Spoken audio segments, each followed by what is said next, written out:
Hi guys, welcome to my channel. ಹಾಸ್ಯ ಧಾರಾವಾಹಿಯಲ್ಲಿ ಸೋಮವಾರದ ಸಂಚಿಕೆಯಲ್ಲಿ ಏನಾಗುತ್ತೆ ಅಂತ ಈ ಪಾರ್ಟ್ 1 ವೀಡಿಯೋದಲ್ಲಿ ನೋಡ್ಕೊಂಡು ಬರೋಣ. ವೀಡಿಯೋ ಇಷ್ಟ ಆದರೆ ಪ್ಲೀಸ್ ನಮ್ಮ ಚಾನಲ್ನ ಸಬ್ಸ್ಕ್ರೈಬ್ ಮಾಡಿ, ಲೈಕ್ ಮಾಡಿ, ಆದಷ್ಟು ಶೇರ್ ಮಾಡಿ ಗೈಸ್. ನಿಮ್ಮ ಸಪೋರ್ಟ್ ನಮಗೆ ತುಂಬ ಮುಖ್ಯ. ಶುರುವಿನಲ್ಲಿ ಶ್ರುತಿ ಅವರಮ್ಮ ಬಂದ್ಬಿಟ್ಟು ಅವ್ರನ್ನ ಕರೆಸಿರೋರೆ, ಏನು ನೀನು ಕೋಪ ಬರ್ಸೋಕ್ಕಾಗಲಿಲ್ವ, ಕಾಲು ತೊಳೆದು ನಿನ್ನ ಕೈಲ ಕಲ್ಸನೂ ಆಗಲಿಲ್ವಾ ಅಂತ ಕೇಳ್ತಾ ಇರ್ತಾರೆ. ಅದಕ್ಕೆ ಅವನು, ಇಲ್ಲ ಮೇಡಮ್, ತುಂಬ ಜೋರಾಗೆ ತುಳಿದೆ, ಆದರೆ ಅವನು ಕೋಪನೇ ಮಾಡ್ಕೊಂಡಿಲ್ಲ, ಸ್ವಾಮಿ ಶರಣಮಯ್ಯಪ್ಪ ಅಂತ ಕಳಿಸ್ಬಿಟ್ಟ ನನ್ನ ಅಂತ ಹೇಳ್ತಾನೆ. ಒಂದು ಕಾಲು ತುಳಿಯೋಕ್ಕಾಗಿಲ್ಲ ಅಂದರೆ ನಿಂಗೆ ಯಾವ ಇದು ಅಂತ ಬೈತಾ ಇರ್ತಾರೆ ಶ್ರುತಿ ಅವರಮ್ಮ. ಅವಾಗ ಬೇಕಾದ್ರೆ ನೀವೇ ನೋಡಿ ಮೇಡಮ್ ಅಂದ್ಬಿಟ್ಟು ಅವಳು ಶ್ರುತಿ ಅವ್ರ ಅಮ್ಮನ ಕಾಲನ್ನ ತುಳಿದ್ಬಿಡ್ತಾನೆ. ಆಗ ಶ್ರುತಿ ಅವರಮ್ಮ ಹುಡುಗಂಗೆ ಕಪಾಲ್ ಕೊಡ್ದ್ಬಿಟ್ಟು, ನನ್ನ ಕಾಲು ಎಂತಕ್ಕೆ ತುಳಿತಿದ್ಯಾ ಅಂತ ಬೈದ್ಬಿಡ್ತಾರೆ. ಆಗ ಆ ಹುಡುಗ, ಮೇಡಮ್ ನೋಡಿ, ನಿಮ್ಗೆ ಜಸ್ಟ್ ಹಿಂಗೆ ಅಂತ ತುಳಿದಕ್ಕೇ ಇಷ್ಟು ನೋವಾಯಿತು ಅಂತ ಕಿರ್ಚಾಡಿ ಹೊಡೆದ್ರಿ, ಆದರೆ ಅವನಿಗೆ ತುಂಬ ಜೋರಾಗಿ ತುಳಿದು ಒತ್ತಿ ಇಟ್ಕೊಂಡಿದ್ದೆ ಮೇಡಮ್, ಆದರೂ ಅವನೇನು ಕೋಪನೇ ಮಾಡ್ಕೊಂಡಿಲ್ಲ ಅಂತ ಹೇಳ್ತಾನೆ. ಅದಕ್ಕೆ ನೀವೇನು ಮಾಡ್ತೀರೋ ಏನು ಮಾಡ್ತೀವಿ ಗೊತ್ತಿಲ್ಲ, ಅವನು ಕೋಪ ಬಂದು ಜಗಳ ಮಾಡಬೇಕು ಅಷ್ಟೇ ಅಂತ ಹೇಳ್ಬಿಟ್ಟು ಶ್ರುತಿಯವರಮ್ಮ ಹೇಳ್ತಾ ಇರ್ತಾರೆ. ಆಗ ಇನ್ನೊಬ್ಬ ಇದ್ದವನು, ಮೇಡಮ್ ನೀವೇನು ತಲೆ ಕೆಡ್ಸ್ಕೊಬೇಡಿ, ಈ ಐಡಿಯಾ ಫ್ಲಾಪ್ ಆದರೆ ನನ್ನ ಹತ್ರ ಇನ್ನೊಂದು ಐಡಿಯಾ ಇದೆ, ನಾನು ಮಾಡ್ತೀನಿ ಅಂತ ಹೇಳಿದ್ರೆ, ಆಗ ಏನದು ಅಂತ ಕೇಳಿದ್ರೆ, ನೀವೇನು ಯೋಚನೆ ಮಾಡಿಬಿಡಿ ಮೇಡಮ್, ನಾನು ಅದನ್ನ ಮಾಡ್ತೀನಿ, ಅವನಿಗೆ ಕೋಪ ಬರ್ಸಿ ಜಗಳ ಮಾಡ್ತೀನಿ ರೀ ಅಂತ ಹೇಳ್ಬಿಟ್ಟು ಹೇಳ್ತಾನೆ. ಆಗ ಶ್ರುತಿಯವರಮ್ಮ, ನೀವು ಅವ್ನು ಕೋಪ ಬರ್ಸೋಷ್ಟ್ರಲ್ಲಿ ನಾನು ಎಷ್ಟು ಏಟು ತಿನ್ನಬೇಕೋ ಏನೋ ಹೊತ್ತಾಗೆ ಅಂತ ಹೇಳ್ಬಿಟ್ಟು ಹೇಳ್ತಾ ಇರ್ತಾಳೆ. ನೀವೇನು ಯೋಚನೆ ಮಾಡಿಬಿಡಿ ಮೇಡಮ್, ನಾನು ಮಾಡ್ತೀನಿ ಅಂತ ಹೇಳ್ಬಿಟ್ಟು ಹುಡುಗ ಹೇಳ್ಬಿಟ್ಟು ನಿಂತಿರ್ತಾರೆ ನೋಡಿಕೊಂಡು. ಇನ್ನು ಈ ಕಡೆ ಸೂರ್ಯ ಕಾಲು ನೋವಿಂದ ತುಂಬ ಒದ್ದಾಡ್ತಿರ್ತಾನೆ. ಅಪ್ಪ ಅಂದ್ಕೊಂಡು ಮೀನು ಅದನ್ನು ನೋಡ್ಬಿಟ್ರಿ, ತುಂಬ ನೋವಾಯ್ತಾರೀ, ಯಾಕ್ರಿ ಅಂತ ಹೇಳಿದ್ರಿ, ಇನ್ನೇನಮ್ಮ ಮತ್ತೆ ಹೆಂಗೆ ತುಳಿದ್ಬಿಟ್ಟ ಅಂತ ಹೇಳ್ತಿರ್ಬೇಕಾರೆ ಒಂದು ಫೋನ್ ಬರುತ್ತೆ. ಆಗ ಸೂರ್ಯ ಫೋನ್ ಎತ್ಕೊಂಡೋಗಿ ಮಾತಾಡ್ತಾ ಇರ್ತಾನೆ. ಚೇತನ ಫೋನ್ ಮಾಡಿರ್ತಾನೆ. ನಾನ್ಯಾಕೋ ಗಲಾಟೆ ಮಾಡಲಿ, ಸುಮ್ಮನೆ ಇರು ಅಂತ ಹೇಳ್ಬಿಟ್ಟು ಹೇಳ್ತಾ ಇರ್ತಾನೆ. ಮೀನಾ, ಯಾರ್ರೀ ಬಂದ್ರಿ ಅಂತ ಹೇಳ್ತಾಳೆ. ಆಗ ಸರಿ ಮಗ ಇರು, ಮಾಡ್ತೀನಿ, ಮೀನಾ ಕರಿತಾ ಇದ್ದಾಳೆ ಅಂತ ಹೇಳ್ಬಿಟ್ಟು ಫೋನ್ನ ಕಟ್ ಮಾಡಿಬಿಟ್ಟು ಮೀನಿನ ಜೊತೆ ಬಂದು ಸೂರ್ಯ ಕೂತ್ಕೊತಾನೆ. ಕೂತ್ಕೊಂಡು ಕಾಲನ್ನ ಒತ್ತುತ್ತಾ ಇರ್ತಾನೆ. ಆಗ ಮೀನಾ, ತುಂಬ ನೋಯ್ತಾ ಇದೆಯೇನ್ರಿ ಅಂತ ಹೇಳ್ಬಿಟ್ಟು ಕಾಲನ್ನ ಒತ್ತಕ್ಕೆ ಹೋಗ್ತಾಳೆ. ಆಗ ಆ ಕಡೆ ಶ್ರುತಿಯವರಮ್ಮ, ಇವನು ಕಾಲನ್ನ ಇಷ್ಟೊಂದು ಜೋರಾಗೆ ತುಳಿದಿದ್ದಾನೆ, ಕುಂತ್ಕೊಂಡು ಬೇರೆ ನಡೀತಿದ್ದಾನೆ, ನೋವು ಅಂತಿದ್ದಾನೆ, ಆದರೂ ಗಲಾಟೆನೇ ಮಾಡಿಲ್ವಲ್ಲ, ಇಷ್ಟೊಂದು ತಾಳ್ಮೆಯಿಂದ ಇದ್ದಾನಲ್ಲ ಅಂತ ಹೇಳ್ಬಿಟ್ಟು ಯೋಚನೆ ಮಾಡ್ತಾ ಇರ್ತಾಳೆ. ಇಲ್ಲಿ ಪಾಪ ಮೀನಾ ಸೂರ್ಯನಿಗೆ ಸಮಾಧಾನ ಮಾಡ್ತಾ ಇರ್ತಾಳೆ.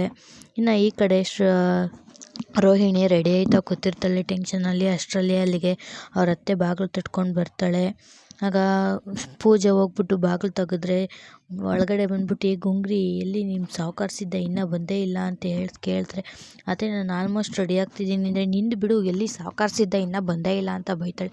ಸಿದ್ಧನ ಯಾರು ಅಂತ ಹೇಳಿದ್ರೆ, ಇನ್ಯಾರು ನಿಮ್ಮಪ್ಪ ಎಲ್ಲಿ ಇನ್ನೂ ಇಳದೇ ಇಲ್ಲ, ಮಲೇಷ್ಯಾದಿಂದ ಹೊರಟಿದ್ದಾರೆ ಅಂತ ಹೇಳಿದೆ ಅಂತ ಹೇಳಿದ್ರೆ, ಇಲ್ಲ ಅತ್ತೆ, ಈಗ ತಾನೇ ಫೋನ್ ಮಾಡಿದ್ದೆ, ಯಾರು ನಾಟ್ ರೀಚಬಲ್ ಅಂತ ಬರ್ತಿದ್ದೆ, ಇನ್ನೂ ಫ್ಲೈಟ್ ಇಳ್ದಿಲ್ಲ ಅನಿಸುತ್ತೆ ಅಂತ ಹೇಳಿದ್ರೆ, ಯಾರ ಹತ್ರ ಹೇಳ್ತಿದ್ಯಾ ಈ ಸುಳ್ಳೆಲ್ಲ, ನನ್ನ ಹತ್ರ ಏನು ಸುಳ್ಳು ಕತೆ ಕಟ್ತಾ ಇದೆಯಾ, ನಾನು ಶ್ರುತಿ ಅವ್ರ ಅಮ್ಮನ ಹತ್ರ ನಮ್ಮ ಬೀಗರು ಮಲೇಷ್ಯಾದಿಂದ ಬರ್ತಾರೆ ಅಂತೆಲ್ಲ ಹೇಳ್ಬಿಟ್ಟಿದ್ದೀನಿ, ನಾನು ಎಲ್ಲರಿಗೂ ಏನಂತ ಉತ್ತರ ಕೊಡಲಿ, ನನ್ನ ಬೆಲೆ ಏನಾಗಬೇಡ, ನನ್ನ ಹೆಸ್ರು ಏನಾಗಬೇಡ ಅಂತ ಹೇಳ್ತಾ ಇರ್ತಾಳೆ. ಅಷ್ಟರಲ್ಲಿ ಆಗ ಕಸ್ತೂರಿ, ಅದೇನು ಬಸ್ಸನ್ನೇ ಇರೇ ಬರ್ತಾರೆ ಅಂತ ಹೇಳಿದ್ರೆ, ನೀನು ಬಾಯಿ ಮುಚ್ಕೊಂಡು ನಿಂತ್ಕೊಳ್ಳೆ ಸ್ವಲ್ಪ ಅಂತ ಹೇಳ್ಬಿಟ್ಟು ಹೇಳ್ತಾ ಇರ್ತಾಳೆ. ತಗೋ ಫೋನ್ ಮಾಡು ಅಂದ್ಬಿಟ್ಟು ಫೋನ್ನ ರೋಹಿಣಿ ಹತ್ರ ಬಿಸಾಕ್ತಾಳೆ. ನಿಮ್ಮ ಅಪ್ಪಂಗೆ, ಅತ್ತೆ ಇವಾಗಲೂ ಬೇಕಾದ್ರೆ ನಿಮ್ಮ ಮುಂದೆನೇ ಮಾಡ್ತೀನಿ ನೋಡಿ ಅತ್ತೆ, ನಾಟ್ ರೀಚಬಲ್ ಅಂತ ಬರ್ತಿದೆ ಅಂತ ಹೇಳ್ಬಿಟ್ಟು ಯಾವುದೋ ಒಂದು ನಂಬರ್ಗೆ ರೋಹಿಣಿ ಫೋನ್ ಮಾಡ್ತಾಳೆ. ಆಗ ನಾಟ್ ರೀಚಬಲ್ ಅಂತ ಹೇಳ್ತಾ ಇರುತ್ತೆ.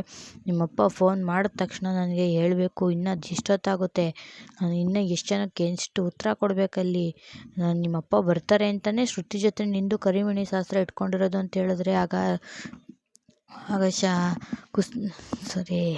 ಕಸ್ತೂರಿ ಹೇಳ್ತಾಳೆ, ಹಾಗಾದರೆ ಇದು ರೋಹಿಣಿ ಕರಿಮಣಿ ಶಾಸ್ತ್ರ ಅಂತಲ್ವ ನೀನು ಮಾಡ್ತಿರೋದು, ಅವ್ರ ಅಪ್ಪನ ವೆಲ್ಕಮ್ ಮಾಡೋಕ್ಕಾ ಅಂತ ಹೇಳಿದ್ರೆ, ಹೌದು ಕಣೆ ಅಂತ ಹೇಳ್ಬಿಟ್ಟು ಹೇಳ್ತಾರೆ. ಗುಂಗ್ರಿ, ನಿಮ್ಮಪ್ಪ ಬರೋಷ್ಟರಲ್ಲಿ ನಾನು 2 kg 3 kg ಚಿನ್ನ ತಗೊಬರಬೇಕು ಅಂತ ಹೇಳಿದ್ರೆ, ಆಗ ಪೂಜಾ, ಏನೋ 2 kg 3 kgನ, ಅವ್ರೇನು ಮಾರ್ಕೆಟಿಂದ ತರಕಾರಿ ತರ್ತಿದ್ದಾರ ಆಂಟಿ ಅಂದರೆ, ಏನೋ ಅಂತ ಹೇಳಿದ್ರೆ, ಕಸ್ಟಮರು ಅದೆಲ್ಲ ತರೋಕ್ಕೆ ಒಪ್ಪಲ್ಲ ಆಂಟಿ ಅಷ್ಟೆಲ್ಲ ಅಂತಂದರೆ, ಆ ಕಸ್ಟಮ್ನವರು ಎಷ್ಟು ಒಪ್ಕೋತಾರೋ ಅಷ್ಟೇ ತಗೊಬರೋಕ್ಕೆ ಅದರಲ್ಲಿ ಅಂತ ಹೇಳ್ತಾರೆ. ಇನ್ನು ಆಯಿತು, ಬೇಗ ನಿಮ್ಮಪ್ಪ ಫೋನ್ ಮಾಡಿದ ತಕ್ಷಣ ನನಗೆ ಹೇಳಬೇಕು ಅಂತ ಹೇಳ್ಬಿಟ್ಟು ಹೊರಡ್ತಾ ಇರ್ತಾರೆ. ಆಗ ಶ್ರುತಿನ ನೋಡಿಬಿಟ್ಟು, ಏನು ಎಲ್ಲೇ ಒಡವೆನೇ ಇಲ್ಲದೆ ಬಿಚ್ಚದೆ ಗೌರಮ್ಮನ ಥರ ನಿಂತಿದ್ಯಾ, ಆ ಶ್ರುತಿ ಆನೆಗೆ ಅಲಂಕಾರ ಮಾಡ್ದಂಗೆ ಮಾಡಿದ್ದಾರೆ ಅವರಮ್ಮ, ಚಿನ್ನದ ನೀರು ಹರ್ಚೋಕ್ಕೂ ಜಾಗ ಇಲ್ದಿರೋ ಥರ ಚಿನ್ನ ಹಾಕಿದ್ದಾರೆ ಅಂಥದ್ರಲ್ಲಿ ನೀನೇನು ಹಿಂಗೆ ನಿಂತಿದ್ಯಾ ಅವಳೆ ಬಿಚ್ಚಲೆ ಗೌರಮ್ಮನ ಥರ ಅಂತ ಬೇರೆ ಹಾಕಿದ್ದಾಳಲ್ಲ ಆಂಟಿ ಅಂದರೆ, ನೀನು ಬಾಯಿ ಮುಚ್ಕೊಂಡು ನಿಂತ್ಕೊಳ್ಳೆ, ನಾನು ನೋಡ್ತಾ ಇಲ್ವಾ ಇಲ್ಲಿ ಅಂತ ಹೇಳ್ಬಿಟ್ಟು ಹೇಳ್ತಾಳೆ. ಆಗ ಕಸ್ತೂರಿನ ಅವಳ ಮೈ ನೋಡ್ಕೋತಾಳೆ, ತೆಗಿಯಕ್ಕೆ ಹೋಗ್ತಾಳೆ. ಆಗ ಕಸ್ತೂರಿ ನೆನಪಾಗುತ್ತೆ. ಕಸ್ತೂರಿ, ನೀನು ಪೂಜೆ ಶಾಸ್ತ್ರದ ಟೈಮಲ್ಲಿ ಒಂದು ಸರ ಹಾಕೋಬೇಕು ಅಂತ ತಂದಿದ್ದಿಲ್ಲ, ಅದನ್ನು ಎತ್ಕೊಂಬರೋಗು ಅಂತ ಹೇಳಿದ್ರೆ, ನಂದಂದರೆ ಹೋಗಿ ಎತ್ಕೊಂಬರೋಗೆ ಸಾಕು ಅಂತ ಹೇಳ್ತಾಳೆ. ಇನ್ನು ಕಸ್ತೂರಿ ಹೋಗಿ ಆ ಸರ ಎತ್ಕೊಬಂದು ಕೊಡ್ತಾಳೆ. ತಗೋ ಇದನ್ನು ಹಾಕೋ ಅಂತ ಹೇಳಿದ್ರೆ, ಆಗ ರೋಹಿಣಿ ನೋಡ್ಕೊಂಡು ನಿಂತಿರ್ತಾಳೆ. ಏನು ನೋಡ್ಕೊಂಡು ನಿಂತಿದ್ದೆ, ಇದಕ್ಕೇನು ಕಮ್ಮಿ ಇಲ್ಲ, ತಗೋ ಹಾಕೋ, ಇದನ್ನು ಹಾಕ್ಕೊಂಡು ನಿಂತಿರು, ನಿಮ್ಮಪ್ಪ ಬಂದಮೇಲೆ ಎಷ್ಟು ಎಲ್ಲ ಥರ ಒಡವೆ ಎಲ್ಲ ನನ್ನ ಕೈಗೆ ಕೊಡಬೇಕು ಅಂತ ಹೇಳ್ಬಿಟ್ಟಲ್ಲೋ ಮೇಡಮ್, ಎಲ್ಲ ಒಡವೆನೂ ನನ್ನ ಕೈಗೆ ತಂದು ಕೊಡಬೇಕು, ಇನ್ನೇನು ನಿನಗೋಸ್ಕರನೇ ಕಸ್ತೂರಿ ಹತ್ರ ನಾನು ಭಿಕ್ಷೆ ಬಿಡ್ತಾಯಿದ್ದೀನಿ ಇವತ್ತು ಅಂತ ಹೇಳ್ಬಿಟ್ಟು ಕಸ್ತೂರಿಯಿಂದ ಒಡವೆ ರೋಹಿಣಿಗೆ ಕೊಟ್ಬಿಟ್ಟು ಹಾಕು ಅಂತಾರೆ. ಏನಾದರೂ ಹೇಳಿದ್ರೆ ಹೇಳೋದೊಂದು ಗೊತ್ತು, ಫಸ್ಟ್ ಬೇಗ ನೋಡ್ಕೊಂಡು ನಿಂತಿದ್ಯಲ್ಲ ಹಾಕು ಅಂತ ಕೊಟ್ಟಿರೋದು ಅಂತ ಹೇಳ್ಬಿಟ್ಟು ಶಾಂತಿ ಬೈದು ಬಿಡ್ತಾಳೆ ರೋಹಿಣಿಗೆ. ಆಗ ರೋಹಿಣಿ ಹತ್ಕೊಂಡು ನಿಂತಿರ್ತಾಳೆ. ಇದೊಂದು ಚೆನ್ನಾಗಿ ಗೊತ್ತು ಅಳೋದು, ಬೇಗ ನಿಮ್ಮಪ್ಪ ಫೋನ್ ಮಾಡಿದ ತಕ್ಷಣ ನನಗೆ ಹೇಳ್ಬೇಕು, ನಾನು ಎಲ್ಲರನ್ನೂ ಕರ್ಕೊಂಡೋಗಿ ಈಚೆ ವೆಲ್ಕಮ್ ಮಾಡ್ತೀನಿ ಅಂತ ಹೇಳ್ಬಿಟ್ಟು ಶಾಂತಿ ಹೇಳ್ತಾಳೆ. ಸರಿ ಅತ್ತೆ ಅಂತ ಹೇಳ್ತಾರೆ. ಸರಿ ಬೇಗ ನೀನು ನೋಡ್ಕೊಂಡು ನಿಂತಿದ್ಯಾ, ನಿನ್ನ ಫ್ರೆಂಡ್ನ ಬಿರ್ಬಿರ್ನ ಬೇಗ ರೆಡಿ ಮಾಡಿ ಕರ್ಕೊಂಬಾ ಅಂತ ಹೇಳ್ಬಿಟ್ಟು ಶಾಂತಿ ಮತ್ತು ಕಸ್ತೂರಿ ಇಬ್ಬರು ಅಲ್ಲಿಂದ ಹೊರಡ್ತಾರೆ. ಇನ್ನು ಈ ಕಡೆ ರೋಹಿಣಿ ಬೇಜಾರಲ್ಲಿ ಕುತ್ಕೋತಾಳೆ. ಆಗ ಪೂಜೆ, ಏನೇ ನಿಮ್ಮ ಮತ್ತೆ ಇಷ್ಟೊಂದು ಬದಲಾಗ್ಬಿಟ್ಟಿದ್ದಾರೆ ಅಂತ ಪೂಜೆ ಹೇಳಿದ್ರೆ, ಕಣೆ ನೋಡು ಹೆಂಗೆ ಬದಲಾಗ್ಬಿಟ್ಟಿದ್ದಾರೆ ಅಂತ. ಅದನ್ನೇ ನಾನು ನಿನಗೆ ಅವತ್ತಿಂದ ಹೇಳ್ಕೊತಾರದು, ಇವಾಗ ಏನು ಮಾಡ್ತೀವ್ರು, ನಮ್ಮ ಅಪ್ಪನ ನೋಡಲೇಬೇಕು ಅಂತ ಕೂತಿದ್ದಾರೆ ಅಂತ ಹೇಳಿದ್ರೆ, ಅಲ್ಲ ಕಣೆ ಯಾವ ನಂಬರ್ಗೆ ಫೋನ್ ಮಾಡಿದ್ದೆ ಅಂತ ಕೇಳಿದ್ರೆ, ಏನೊಂದು ಹಳೆ ನಂಬರ್ ಇತ್ತಲ್ಲ ಅದಕ್ಕೆ ಅಪ್ಪ ಅಂತ ಸೇವ್ ಮಾಡಿದೆ ಕಣೆ ಅಂತ ಹೇಳಿದ್ರೆ, ನೀನು ನಿಜವಾದ ಗುಂಗ್ರಿನೇ ಕಣೆ ಅಂತ ಪೂಜೆ ಹೇಳಿದ್ರೆ, ಏನು ಹೆಂಗೆ ಅಂತಿದ್ಯಾ ಅಂತಂದರೆ, ಅಲ್ಲ ಕಣೆ ನೀನು ನಿಜವಾದ ದಡ್ಡಿನಿ ಅಂತ ಹೇಳೋಕ್ಕೆ ಬಂದೆ ಅಂತ ಹೇಳ್ತಾಳೆ. ಅದಕ್ಕೆ ಯಾಕೆ ನಾನು ಇಲ್ಲಿ ಟೆನ್ಷನಲ್ಲಿ ಸಾಯ್ತಾಯಿದ್ರೆ ನಿನಗೆ ತಮಾಷೆನೇ ಅಂತ ಹೇಳಿದ್ರೆ, ಹಂಗಲ್ಲ ಕಣೆ ಅಂತ ಹೇಳ್ಬಿಟ್ಟು ಮಾತಾಡ್ತಾಯಿರ್ತಾರೆ. ಎಲ್ಲೇ ನೀನು ಹೇಳಿದ್ದು ವ್ಯಕ್ತಿ ಇನ್ನೂ ಬಂದೇ ಇಲ್ಲ, ಸುರಿನ ಕುಡಿಸಿ ಇಲ್ಲಿ ಜಗಳ ಆಗೋದು ಯಾವಾಗಲೇ, ನನಗೆ ಟೆನ್ಷನ್ ತಡ್ಕೊಳಕ್ಕಾಗ್ತಿಲ್ಲ, ಏನೇ ಮಾಡೋದು ಅಂತ ಹೇಳ್ಬಿಟ್ಟು ರೋಹಿಣಿ ಹೇಳ್ತಾ ಇರ್ತಾಳೆ.